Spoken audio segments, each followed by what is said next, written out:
Allez, elle est là, elle est là, elle est là, elle est là. Elle est là.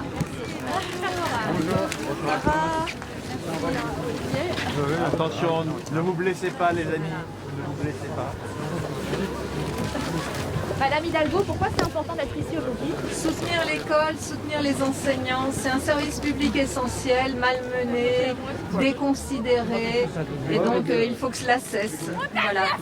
Merci. Est-ce que Jean-Michel Blanquer porte une responsabilité? Énorme, tout comme le président de la République, bien sûr. Vous appelez sa démission? Non, je n'appelle pas sa démission, j'appelle un changement profond dans la politique du pays et l'élection présidentielle est là pour le faire. Merci, merci beaucoup.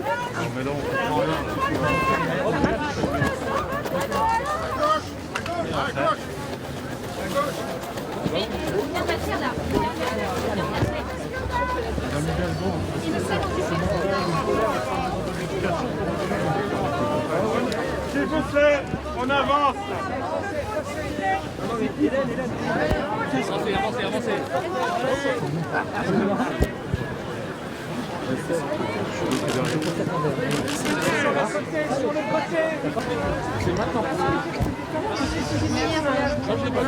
On est là pour ça. Les profs Important. Ouais. fatigués, exaspérés et on veut que ça change pour pouvoir enseigner aux enfants dans des conditions, Dans des bonnes conditions. dans des bonnes conditions. Et ça fait 3 ans qu'ils souffrent les enfants de oui, de non, de... Allez, on remonte là, s'il vous plaît. On remonte. Et l'école privée aussi. Oui, aussi. On va pas les... Merci. L'école. David Hidalgo, qu'est-ce que vous proposez? Merci. Et nous, on était un peu bousculés tout à l'heure. Est-ce que, selon vous, Jean-Michel Blanquer porte une responsabilité? Une très grande responsabilité, bien sûr, en tant que ministre de l'Éducation. Depuis qu'il est ministre, il n'écoute personne, ne respecte personne, mais c'est à l'image du gouvernement et à l'image de la politique conduite par Emmanuel Macron. Madame Hidalgo, à la place de... La démission, non. Changer de politique, ça se fait par les élections. Voilà. Merci. Et quelle réponse vous pouvez apporter aux enseignants? Les réponses sont importantes. D'ailleurs, dans le programme que j'ai présenté ce matin, dans les 70 propositions, il y a des mesures fondamentales pour l'école, pour soutenir les enseignants, pour reconsidérer leur place dans la société. Ça passe par le salaire, leur formation. Ça passe aussi par une école plus ouverte qui se donne vraiment la chance à nos enfants de pouvoir progresser. Ça passe aussi par de nouvelles mesures sur le lycée, supprimer Parcoursup, qui est vraiment un moment terrible. Donc des mesures de fond pour l'éducation. Et puis là, très concrètement, retrouver de la considération, retrouver du respect pour les enseignants, pour les parents d'élèves et aussi pour les élus locaux qui travaillent directement avec l'éducation nationale au quotidien et qui sont, à l'instar des enseignants et des parents d'élèves, totalement déconsidérés, jamais associés. Vous savez, on a affaire à un gouvernement, mais c'est la présidence Macron qui, en fait, considère qu'ils peuvent tout faire tout seuls dans leur coin et qu'il y a des sujets qui seraient là pour appliquer ce qu'ils décident. Ça ne correspond en rien à ce qu'est le pays, ça ne correspond en rien à une démocratie moderne que j'appelle de mes voeux, sur laquelle j'ai aussi des propositions. Est-ce que c'est le seul terrain d'union possible aujourd'hui, cette mobilisation pour la gauche, Madame Hidalgo? La gauche est là pour défendre les services publics. Et on avance. Vous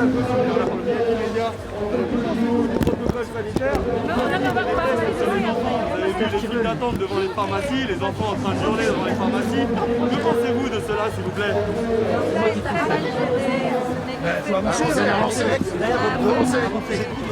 Aucun sens. Je sais qu'ils sont collés par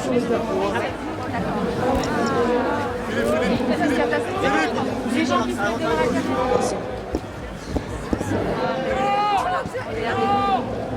Et aux côtés de l'école, pour aider l'école à redevenir ce grand pilier de notre République. Voilà. Donc beaucoup de propositions. Voilà. Merci à vous. Ça va, vous êtes... il y a une très forte mobilisation là, d'après ce que je vois. C'est une mobilisation historique. Oui, historique, bien sûr. C'est important de rappeler que l'école aujourd'hui a besoin de stabilité et a besoin d'un protocole qui soit clair et qui permette à l'école de fonctionner. On est totalement d'accord avec vous, d'abord de stabilité et de s'appuyer aussi sur les enseignants, notamment pour trouver les solutions au quotidien. C'est quand même eux qui les trouvent ces solutions. Et ne pas gérer la pénurie comme ils l'ont fait. La question d'aujourd'hui, c'est d'abord et avant tout la question du protocole et du ras-le-bol des enseignants, de la communauté éducative, des personnels de tous les établissements scolaires. Il faut qu'on revienne à une sérénité face à cette crise sanitaire qui est dans laquelle tout le monde doit faire face et avec pratique et responsabilité et reconnaissance et respect de l'ensemble des personnels qui agissent au service public. Oui, tout à fait. Et qu'on ne soit pas dans la gestion permanente de la pénurie de masques, pénurie de tests. Je crois que là, il faut... Ça fait extrêmement longtemps qu'à l'UNSA nous portons la demande de masques FFP2. Bien sûr. Par exemple. Le masque FFP2, aussi sur les tests, parce que vous faites partie avec d'autres organisations syndicales aussi, à avoir porté cette idée qu'on puisse tester, donner la possibilité aux parents de tester les enfants plus facilement. Et là, on est avec une pénurie des autotests, ce qui est quand même un énorme problème. Il faut que le gouvernement mette les moyens et arrête de faire des annonces dans la presse et que ce qu'il dit soit la réalité de ce passe. C'est ce qui permettra aux agents, aux enseignants, au personnel de faire face en bonne condition à cette crise. Et là, il y a un vrai On est avec vous, merci beaucoup. Merci beaucoup. Madame Hidalgo, le passeport vaccinal pour les enfants qui va interdire les sorties scolaires, qui va interdire les sorties périscolaires. Qu'est-ce que vous en pensez, madame, s'il vous plaît? Ça va toucher les enfants directement, les familles. Que pensez-vous de cela?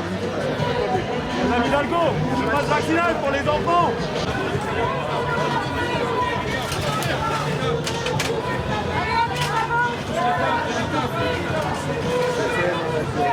Démissionnez! Et là, je vous garantis qu'on viendra vous soutenir! Démission! Démission! Ça va mal tourner! Vous tuez nos enfants! Vous tuez nos enfants! Et vous venez ici avec une protège! Ça va mal finir! Cassez-vous! Qu'est-ce que vous voulez dire à Hidalgo? Non mais attendez, excusez-moi, mais ils ont été au pouvoir pendant 5 ans. Ils ont bloqué notre point d'indice. Ils n'ont rien fait, ni pour nos salaires, ni pour nos conditions de travail. Et maintenant, ils viennent nous expliquer qu'ils vont doubler le salaire. Vous êtes enseignant? Je suis enseignant, professeur au lycée Rabelais, dans le 18e. Et je suis en colère. Non, pas du tout. C'est pour aller à les centres, je sais pas quoi. Qu'elle reste à la mairie de Paris. Avec les bobos, hein, François. Casse-toi! Dégage!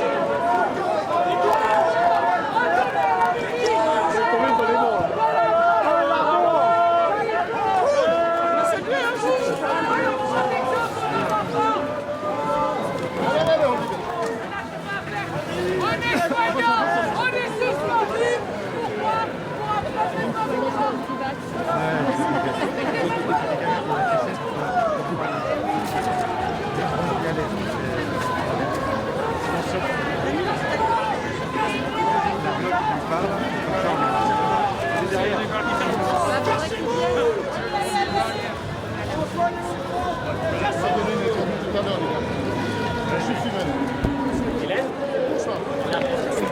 Jean-Pascal,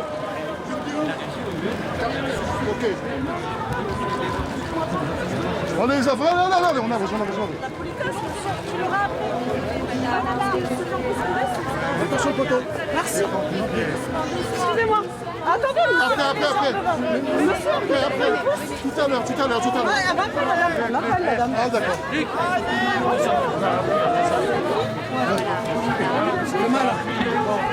Il sert à ça en fait. Ouais, mais il pleut pas là, c'est pas le moment.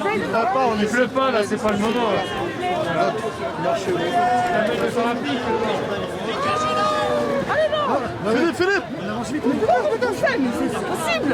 Mais ne poussez pas, monsieur. Ne poussez pas, ça va pas la tête. Il est malade, sinon. Attention, il y a des bouteilles là-bas.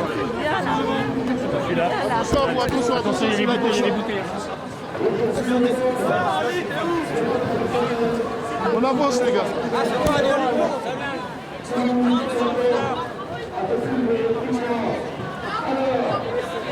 Cassez-vous. Ça me saoule. Non, monsieur. Cassez-vous. Dans de bonnes conditions, ce serait d'avoir un recrutement volontaire.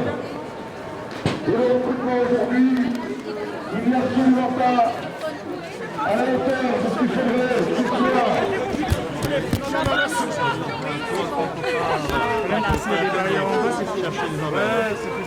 Il y a quelques on voit pas la barrière en bas. Allez, on est là. Ce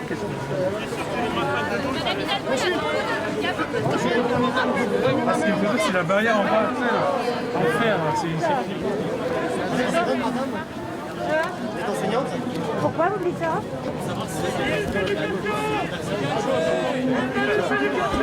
À gauche, après le feu. C'est moi.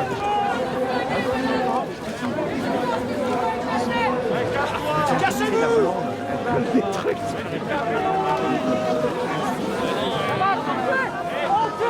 Sécurité, les gars, sécurité. Ils ont mis les cordons. Moi j'ai envie de lui dire qu'elle est capable de faire des soi-disant promesses qu'elle ne tient pas. En plus, sa première déclaration, ça a été de dire qu'elle doublerait le nombre des enseignants. Elle se moque de nous dans les grandes largeurs. Et je pense qu'elle continue. Et voilà. Et donc ça, c'est de ça dont on souffre aujourd'hui. C'est comme... elle aurait pu l'être. Voilà, pour être clair, elle aurait pu l'être. Je pense qu'elle l'est de moins en moins, malheureusement. Heureusement qu'elle a encore des élus autour d'elle qui essaient de faire quelque chose pour la commune de Paris. Moi, je ne suis pas à Paris, mais bon, quand même. Mais de toute façon... Assez. Mais pourquoi? Parce que ça va faire 30 ans qu'ils nous envoient dans le mur, voilà, pour notamment sur la défense contre les inégalités, les droits des gens, etc. Ils nous envoient dans le mur, ils ont fait vraiment des choses qui étaient inacceptables. Vous prenez les huées qu'il y a eu contre Madame Hidalgo? Alors après, ça dépend comment on prononce. Hein. Le problème, c'est que vous voyez bien, elle a ses gardes du corps et qu'on ne peut pas l'approcher. Donc je comprends aussi que des gens sont suffisamment en colère pour lui dire ça suffit, là, ça suffit. Faites quelque chose aujourd'hui qui change de ce que vous êtes en train de dire. Et d'ailleurs, la preuve, c'est que dans les sondages, elle est très très bas. C'est pas comme ça qu'elle va gagner des électeurs. Vous allez voter pour elle? Comment? Vous allez voter pour elle? Certainement pas.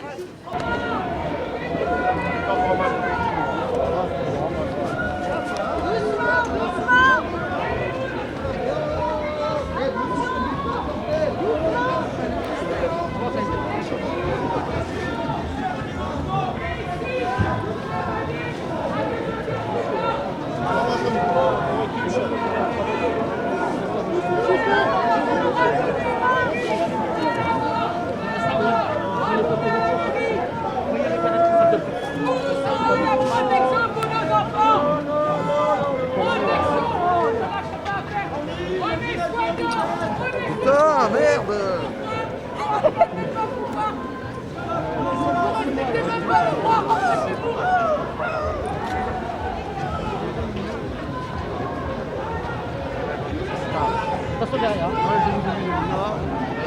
Ok, derrière, c'est vrai.